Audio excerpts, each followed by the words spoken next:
জানার পরও আমি মাফ করছি, মাফ করে ওরা আমি বলছি যে তোমার যা হয়েছে হয়েছি, আমি আমার সর্বোচ্চ 1 বছর সময় লাগবে, এই বছরের শেষের দিকে হয়তো আমি বাড়িতে আসবো।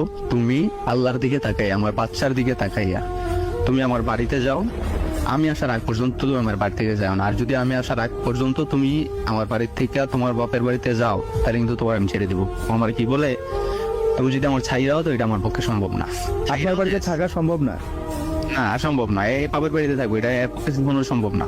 বাবার বাসায় গেছে আবার ওরা, আমি অনেক রিকোয়েস্ট করে ওর হাতে পায়ে ধরে, বউ সোনার লক্ষ্মী, ওরা আমি ভালোবাসা দিয়েও আমার কাছে রাখার চেষ্টা করছি, ভয় দেখেও রাখার চেষ্টা করছি।